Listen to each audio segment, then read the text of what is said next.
Today and tomorrow morning, I'm going to be giving two talks on the subject of human nature. I should stress that I agree with Marx that there is such a thing as human nature. Marx made very clear that we can be alienated from our nature as we are in wage slavery.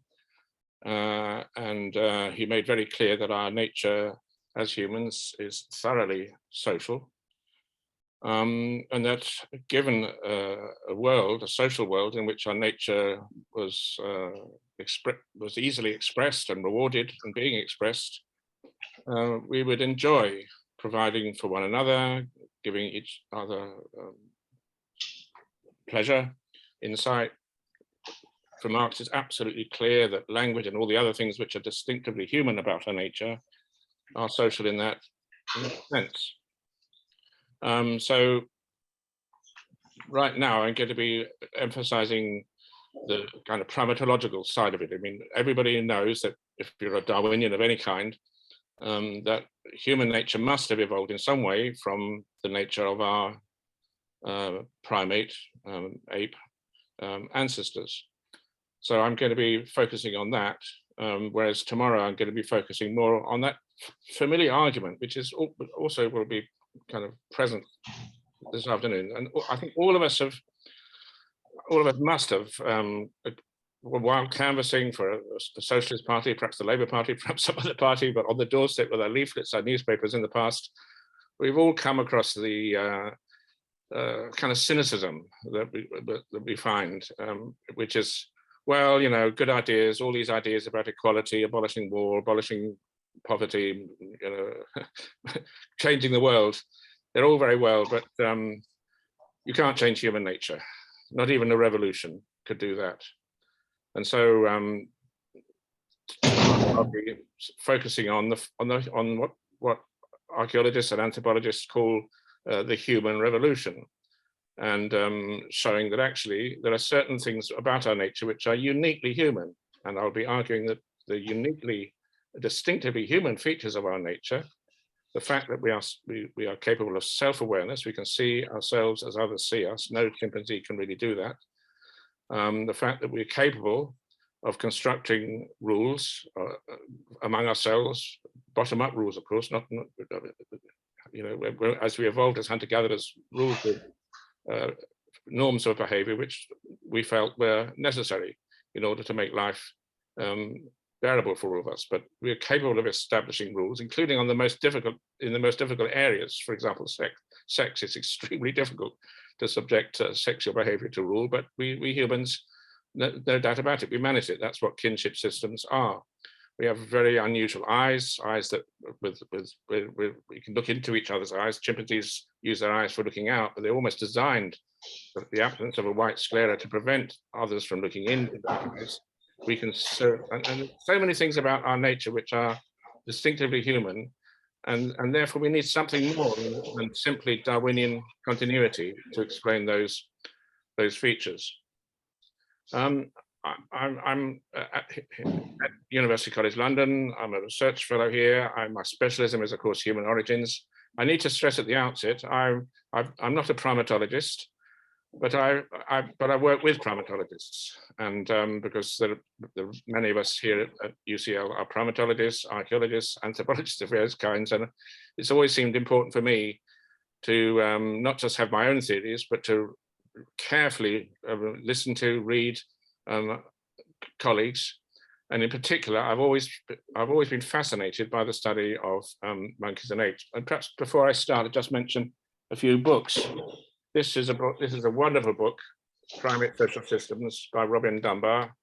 In the late 80s, well, I was at University College London from 1978 onwards, and I met up with Robin, and Robin convinced me that primates are political animals, and he also Robin made a point to me. He said, Chris, Engels and Marx would celebrate this kind of work, because what Robin Dunbar was doing was showing that primate social systems they vary according to subsistence. So according to the environment, according to subsistence, the kind of food, whether it's clumped or dispersed, there's no such thing as a primate, there's no such thing as a chimpanzee social system, for example. It really does. There's certain constraints, certain things chimpanzees won't do, but their social systems will vary quite radically according to the circumstances.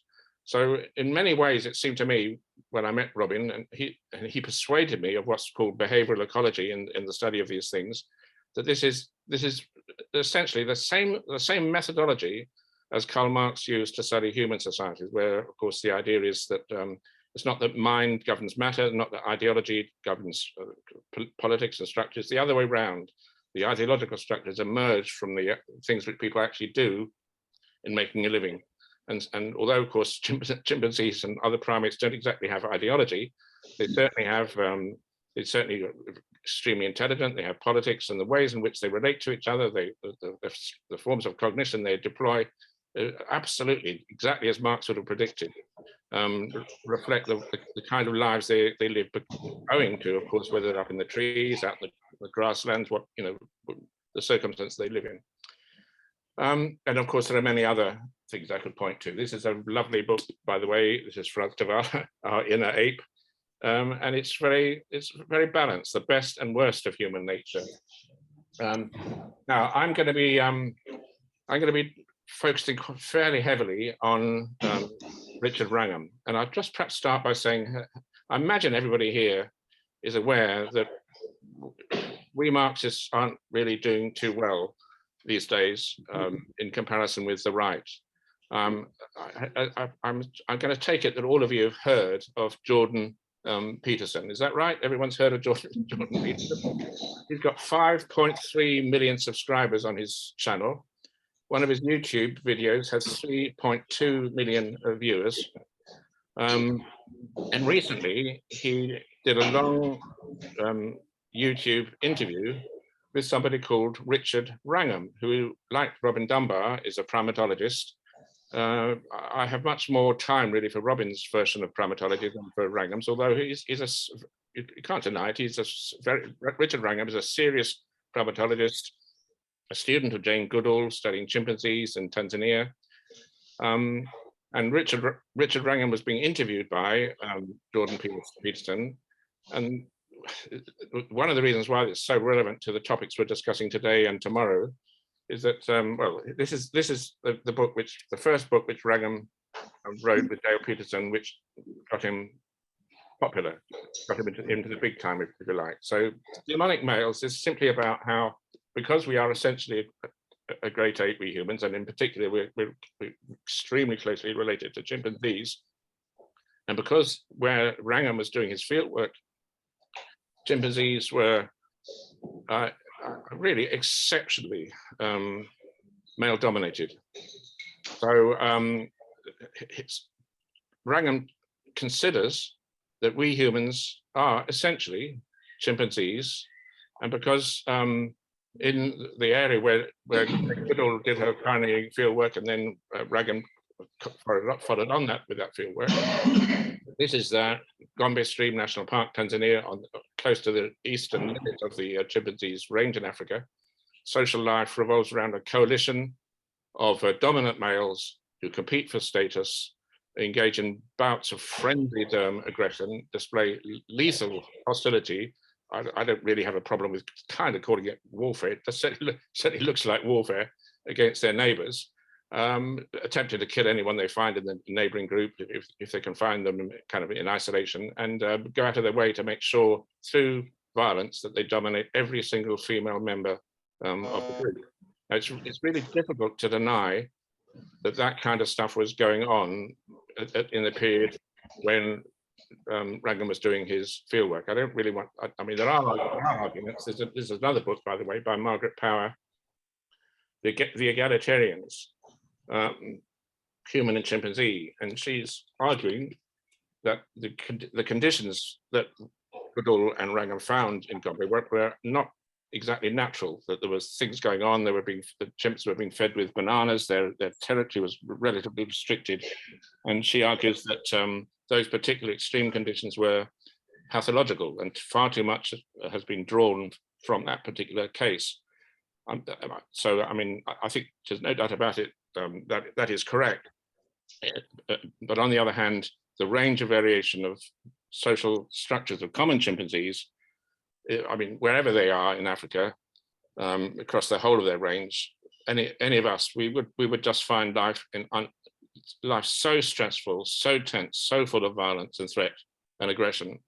All of us would find it absolutely intolerable, whichever part of Africa you went to. So there is variation, and it is true that the Gombe population of chimps were an extreme case. But on the other hand, the idea that chimpanzees are egalitarians, no, I'm sorry. Chimpanzees are not anarchists. They're not anarcho-communists. They're not communists at all, by the way. Extremely competitive creatures, and so I think it's quite important to knock that one on the head. Jordan Peterson, just as a kind of aside, really, he made himself very famous by saying that women really should get real. They should just accept they're going to be dominated, because dominance and hierarchy is natural. It's found all over the natural world, and in particular, he held up the case of lobsters, which apparently have quite extreme forms of dominance. Now, he wasn't quite so stupid as to say humans are closely related to lobsters, although there's a lot of, I mean, we are closely related to lobsters. He was because basically Peterson is a clinical psychologist. He doesn't do anything to do with this really. He's not in any sense a specialist in social life of any kind of creatures. And in fact, he advises everybody who watches his videos, don't do anthropology. He says, don't study anthropology. It's all politically correct. It's all left-wing. You shouldn't study it at all. But what he did say about lobsters is that the hormones, the stress hormones, the cortisol, the oxytocin, the sort of happy hormones, and all the hormone structures are pretty much identical. So you can make a lobster happy with the same kind of hormones that you can use to make a human being happy. But much more seriously, of course, is the fact that Richard Wrangham, who, as I said, is a very possibly the best known, the most authoritative senior expert on chimpanzees around these days, Wrangham agreed to be interviewed by Peterson.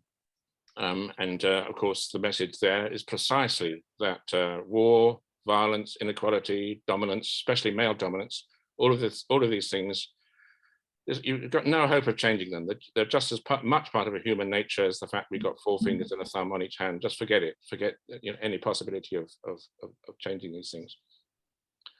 I imagine quite a few of you have heard this fellow, Chris and I, me talking about these things before. And I know that some Marxists have said, what on earth is Chris worried about? He keeps on about chimpanzees and baboons and bonobos and all this stuff. I mean, what on earth that has to do with politics today, and revolutionary politics in particular? So perhaps I should emphasize that actually Marx and Engels were anthropologists. You're quite wrong to call Marx and Engels just political activists, obviously, or even political philosophers. Calling them sociologists, I don't think would be correct either. Certainly not political economists, but Marx's Das Kapital was a critique of political economy, of course. Because Marx and Engels were essentially interested in what it means to be human and how to recover our humanity after this relatively long period, not all that long in evolutionary terms, relatively long period of alienation in class society, and in particular in capitalism, it seems to be pretty clear that essentially Karl Marx, Friedrich Engels were pioneers in the field of anthropology, in particular, Engels was interested in, just as I've always been, in ape social systems and animal social and sexual systems. So perhaps I'll just read this out, because this is Engels in one of the prefaces to the Origin of the Family, Private Property in the State. He's talking about how to use animal models, and particularly in connection with, of course, his topic, the origin of the family. And he writes, animal family arrangements have a certain value in drawing conclusions regarding human societies, but only in a negative sense. So he says that the kind of sexual arrangements which chimpanzees have and many other mammals, very interesting, but humans broke from all that and established very different patterns.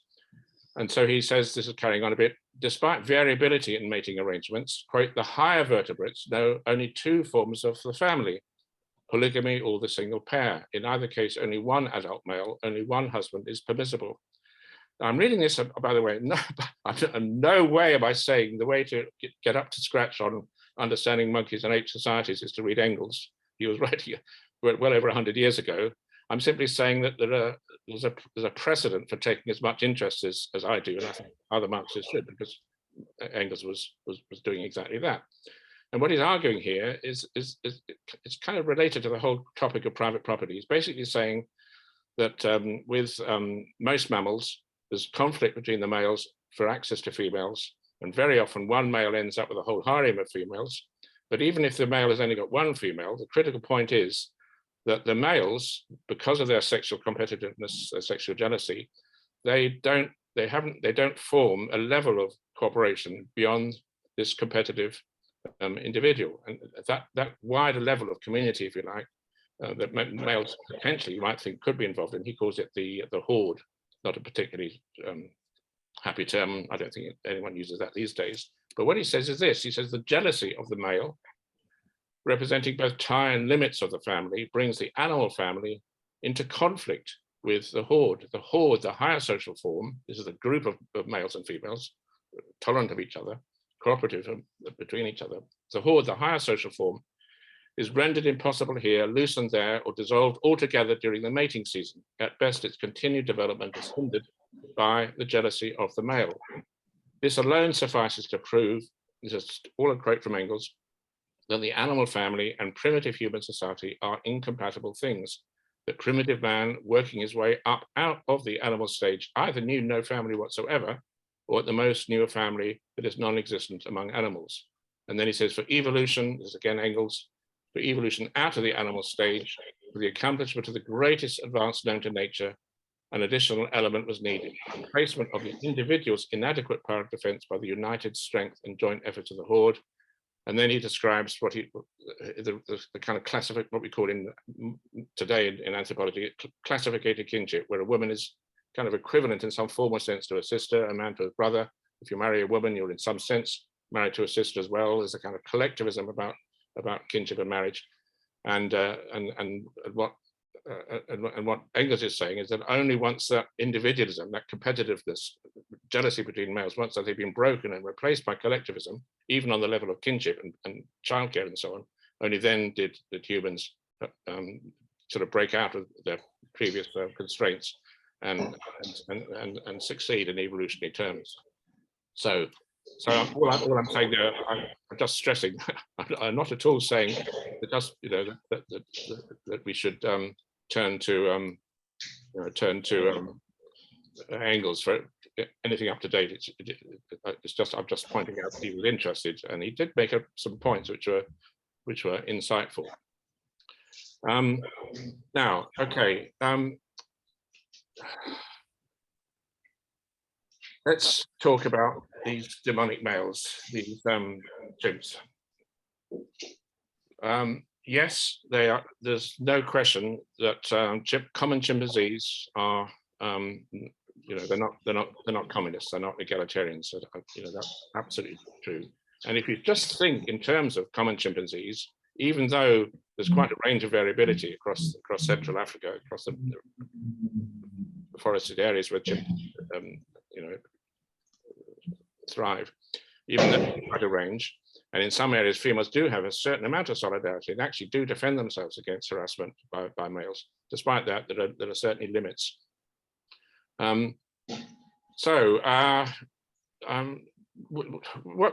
What's really happening is that, again, this is something which Robin Dunbar initially taught me, is that where resources are relatively abundant, what happens is that females can afford to tolerate each other's presence because they're not competing over a small amount of food.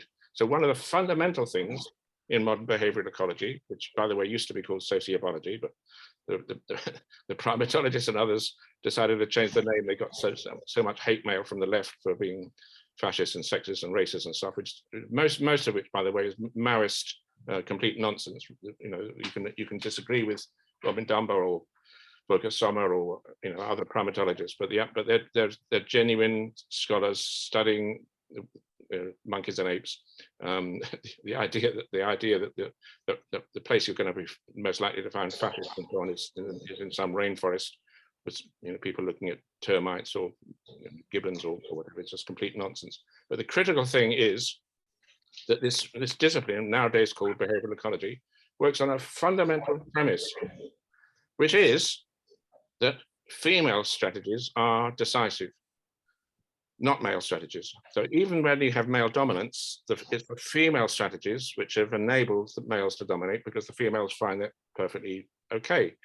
So where there's relatively rich resources, females forage together. Where there's scarcity, females, I'm talking particularly now about chimps, females feel threatened by each other's presence. One female wants her own cabbage patch. An immigrant female and female coming from a neighboring group is a threat, because there's just been less food to go around. So the females, this is particularly the case in the Gombe area, where there's just not very much food around. The females are isolated from one another, quite intolerant of one another's presence. They will actually kill each other's infants if they can, quite frequently. There's really very unpleasant relationships between neighboring females. And the fact that the females don't form coalitions means that the males, who are much more mobile, do form coalitions in order to defend the whole harem, the whole neighborhood of females, and defend those against rivals. So you might say, well, okay, what happens when resources are abundant? And then it starts to get very interesting. And I'm going to skip through my notes, because I'm realizing I'm taking a little bit too long, and talk about what happened when about 1 million years ago, the Congo River dried up. So normally chimpanzees are hydrophobic; they can't stand water, and they just drown. They panic and drown. But there was a time, and geologists have worked all this out, about 1 million years ago. There were several times actually when this huge river, the Congo, dried up, but in particular about 1 million years ago. And it looks as if some common chimps made it across to the south side of the river. And they found abundance. They found wetlands, marshes, lake shores. I mean, compared with the north side where they'd been, it was like paradise. These chimps had discovered, and as a result of that, the female chimps, were able to, tolerate each other's presence, forage together, and gained advantages from the fact that they could then form alliances. And these chimps became what we now call bonobos. And it's really important to recognize this. All that stuff about demonic males, all this stuff suddenly doesn't apply at all to chimpanzees, the ones that went south of the Congo, who we now call bonobos. It's in some ways it's a bit of a problem we call them bonobos, because people who don't know too much about all these things, I imagine Dale Peterson is one of those. Jordan Peterson, sorry, they just imagine that, I don't know, dealing with some kind of different species. Bonobos are a sister species of chimpanzee with broadly similar life history, feeding adaptations, anatomical build. They're slightly more gracile, slightly less heavy, and very similar kind of evolved psychology. Both bonobos and chimpanzees are highly social, knuckle walking, fruit eating, extremely intelligent apes. And if you just want to try to distinguish between them, you look to the slightly smaller head of the bonobos, and their hair tends to be sort of parted with almost a parting down the middle. And in both cases, when the female becomes sexually mature, she has to move out, because she's probably going to get harassed a bit by her older brothers or even her father. She doesn't want that kind of incest. She has to move away from them. She has to move to a new territory, and that applies to both these bonobos. and the common chimps. And so I've just mentioned that when you get when the females change their feeding strategy, and as a result of that, their way of forming relationships, everything else changes, and that's simply because. And this is again a kind of, I don't know, a kind of cliche, I suppose, or a kind of stereotype, but it's absolutely true in nature, where mammals and primates are concerned. Females aren't particularly interested in sex. They need enough sex to get pregnant, after which kind of enough is enough. I mean, that's a bit of a simplification, but primarily once they're pregnant, they're interested in looking after their offspring. Whereas for males, sex is, for obvious reasons, they're capable of sex all the time, pretty much. And if a male gets hold of a female, he can get her pregnant. And so that means that if the females are dispersed quite widely, that it might be quite difficult for a group of males to monopolize, or a single male to monopolize a whole harem. Whereas if the females are clumped together, the males can do that.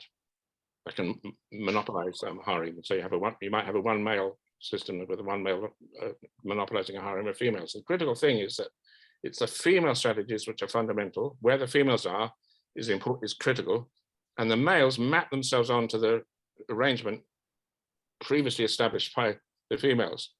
And as soon as you recognize that, you just recognize why it is that just about every single theory of human origins and human evolution, I don't know, it's just suddenly they forget their own premises, their own axioms. Because if you think about it, if it's fundamentally the female strategies which decide everything else, you would have thought, wouldn't you, that must have been the case during the course of human evolution as well. And so suddenly all these models about man the toolmaker, man the hunter, man this, man the other, all those things, they just don't make a lot of sense. Because if the male of the species were doing the various different things, it would have been because fundamentally the female was doing certain things which were different. So, okay, now let's move on a little bit. I mentioned male philopatry. So essentially that means the males stay together as a group. A female has to move away. And for common chimps, that's actually extremely risky. When a female chimp comes of age and she moves out, she's in an area where she's got no support. She'll meet nothing but harassment. There are countless examples of the females that she moves among in the territory she's moved into. Those resident females will treat the immigrant female as a threat, and very often what will happen is that when the baby is born, this new female, it'll be attacked and quite often killed by the resident females. So, I mean, that's just not very good from the point of view of reproductive success. So perhaps I'll just read out a couple of things here. On one occasion at Gombe, an immigrant mother with a small infant suffered an unprovoked attack by a male. She ran from her attacker to a resident female, who instead of defending her, grabbed and killed her infant. Females foraging in the highest quality neighborhoods are especially aggressive toward young female immigrants. These are females moving in from outside to get away from the harassment of maybe their own father or their own brothers. Naturally, any threatened mother will attempt to fight back, but without the relatives or supporters close by, she will lose. With chimpanzees, a high-ranking resident female may sometimes enter into a coalition with an adult daughter to kill and eat the offspring of an immigrant, particularly if the baby in question is less than 2 months old. One study estimated that up to 30% of infant mortalities at Gombe were probably caused in this way, illustrating the toll imposed by this system of having to move out. The females to lose their relatives, the toll imposed on them. So now, the critical point I want to make is that once about 1 million years ago, once a small group of chimps moved south of the Congo River, everything changed. So, because here, south of these semi-aquatic resources, edible shoots, leaves, herbs, and fruit are abundant, not just seasonally, but year-round, reducing food competition and so enabling females to forage together in large groups. And what happens is that the females are so well bonded with each other that they, in any dispute with a male, tend to beat the male up. So a male trying to take their food will just find two females will bond with each other, and two are always stronger than one. And it's very interesting because because I think just about everyone, including, by the way, Richard Wrangham, they all agree that the result of this, amazingly, for Peterson and others, is matriarchy. We have female dominance, and the female dominance is particularly remarkable because the females, as with common chimps, the females are actually slightly smaller and less physically muscular than the males. The reason the females tend to dominate is simply because of solidarity.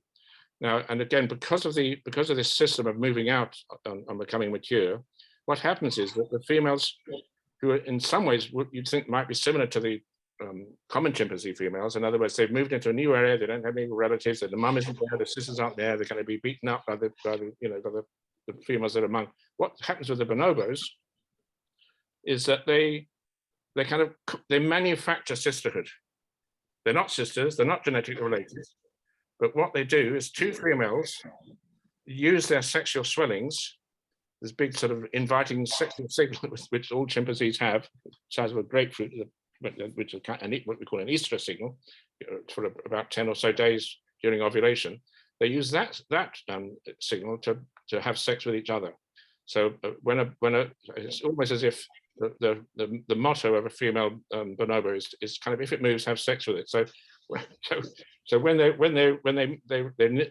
feel a little bit threatened by a male, or even if they don't, just to prepare for some future occasion, the one female will lie on her back, spread her legs apart, get close to the other female who's doing the same. They do a little hip shimmy first to tell each other that's what they want to do.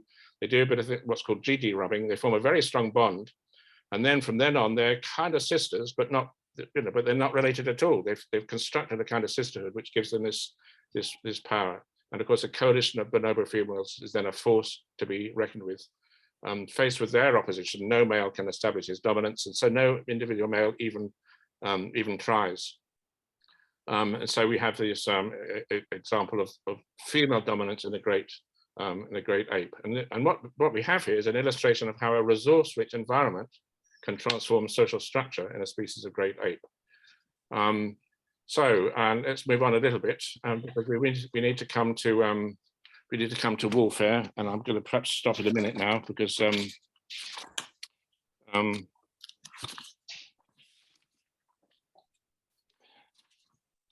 because of the relative lack of male dominance, the infant bonobos they can carry on.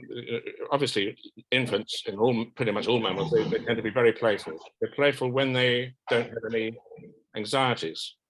But what happens with common chimps is that the infants are playful until they realize that adults, are getting irritated, fed up to a point they can carry on playing. But before long, what happens is that the play, particularly when sex comes into play, a play fight between two young chimpanzees will suddenly turn nasty, and it'll be a real fight. But with bonobos, that possibility is still kind of there, but play lasts far longer into adulthood. Even sex is to a large extent playful, because the females have got this solidarity, and it just means there's much more sex for it, if you like. There's much more sex to go around without the male dominance monopolizing certain females. And the playfulness of bonobos is matched by their avoidance of intergroup aggression. There's been no examples of warfare among these chimps. The bonobos are chimps who are exactly as genetically close to us as common chimps. So living as they do in resource-rich areas, bonobos have little incentive to fight over territory. When bonobo groups encounter each other, they sometimes stay together socializing contentedly for hours or even days, in stark contrast to what happens among the common chimps. The chimpanzee pattern is for male coalitions, and this is a warfare thing. And it is true that common chimps practice something that does look like warfare. It looks pretty premeditated. A whole bunch of male chimps will pick a particular evening. They tend to maybe pick when there's enough moonlight to sort of see when it goes into clearings. They're dedicated as a party. They keep very, very quiet.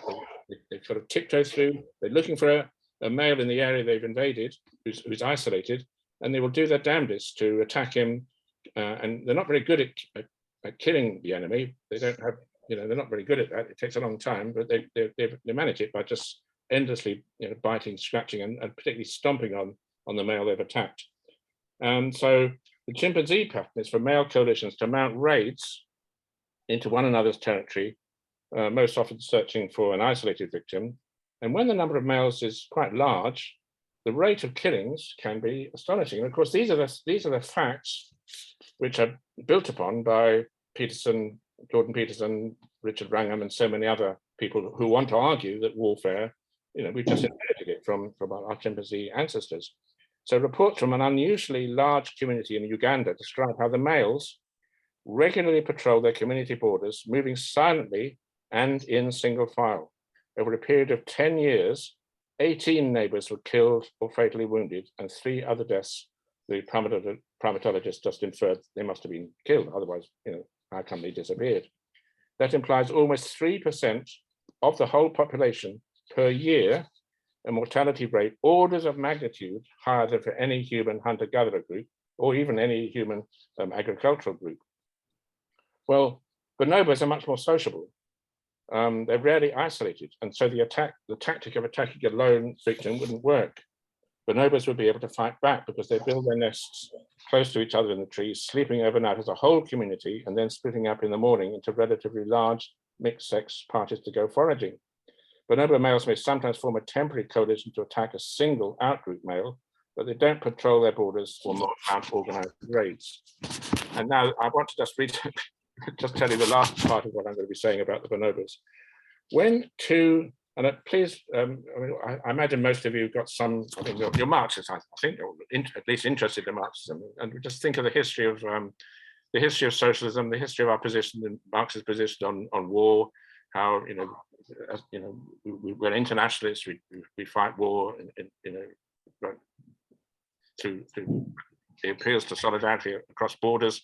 Ultimately, the working class has no borders, no country. So no borders is a part of the program, of course, of the revolution. But now listen to this. When 2 adjacent bonobo groups encounter one another, the males on either side may be unable to prevent their own females from abandoning them to consort with, have sex with, outgroup males. Far from supporting their own side in mutual hostilities, the females in one group may team up with those on the other side in order to mount a combined attack on one of their own males. In fact, the majority of cross-border coalitions were created by females to attack males. So instead of hostile groups of males fighting one another for possession of females, which is the chimpanzee pattern, we have females cementing cross-border alliances in order to enjoy sex with one another's males. So, if you take the position of Engels, which is the first form of class oppression, was the oppression of female sex by the male. Of course, the whole of The Origin of Family is about that idea. And of course, Marx himself wrote that the origin of private property is the ownership of in monogamous marriage of a female by a male. Then can you see what's happening here? If it's true that in some sort of dialectical sense, the female is the proletariat, the male is the ruling class, in terms of levels of complexity, or the basic dialectical period of the human revolution or the future communist revolution will be a repetition on a higher scale of the process of becoming human. You can see what's happening here. You have the female sex having developed sufficient solidarity so that when they find themselves close to a border, and by the way, the common chimp females, they wouldn't want to go anywhere near one of those borders. It's a bloody border to some extent. The females just keep well short of it. But bonobo females are quite different. They kind of like coming up to a border because they're going to cross it. And in particular, the females on each side gang up with each other to attack their own males. If their own male, the male on their own side, is going to try and control them and stop them having sex with exactly who they want to have sex with. So it's a kind of, I don't know, great ape level internationalism. It's actually the diametrical opposite of war that the bonobos engage in. They actually prevent warfare through solidarity. And I don't know, I've been talking for a while. It looks like maybe I should just yeah. The critical thing is, of course, I just stopped now in the same. But of course, we humans are nothing like bonobos and nothing like chimps. Chimps are pretty male dominated. when this particular bunch of chimps moved south of the Congo River, with a relative abundance, the females were able to forage together and became very powerful. It looks as if we humans took a very different strategy and did something in some ways more fundamental than either of those two chimps. What happened with humans about 2 million years ago is that they overturned this fundamental problem which the ape females have of incest. So as I was mentioning before, the reason why a female chimp or bonobo, when she becomes sexually mature, the reason why she needs to get away, she just needs to get the head out of it. She needs to get away from, essentially, her brothers will be pests. Her dad might be a pest. They'll be trying to have sex with her. It's not good for a female to allow a closely related male to have sex with her, because there will be some genetic problems there. The point is that the male doesn't really care, because the male can have sex with a sister. Who cares? You know, it's a genetic problem. You can have sex with his sister and sex with somebody else. For the female, it matters, because there's only so many babies she's going to have in her lifetime, and she doesn't want to take those risks. So resistance to incest is always a female thing. So if it's true, as it is true, that humans have invented societies through establishing the incest taboo, there's no question it would have been female strategies which did that. But the point I'm making now is that with the chimpanzees, the reason why the females need to get away from their home territory and move into a strange territory where they'll be isolated is to get away from the likelihood they'll be getting some sexual harassment from their close male relatives. Well, in the course of human evolution, we'll be talking about this more tomorrow, that was the fundamental thing which got changed. The human females managed to find a way of staying put, staying with mums, staying with their sisters, forming coalitions, not through GG rubbing, but simply by actually being sisters brought up together since infancy and childhood. And that was a radically different solution to the problems faced by females, a radically different solution. And it had really extraordinarily different and eventually revolutionary results. So I'll stop there.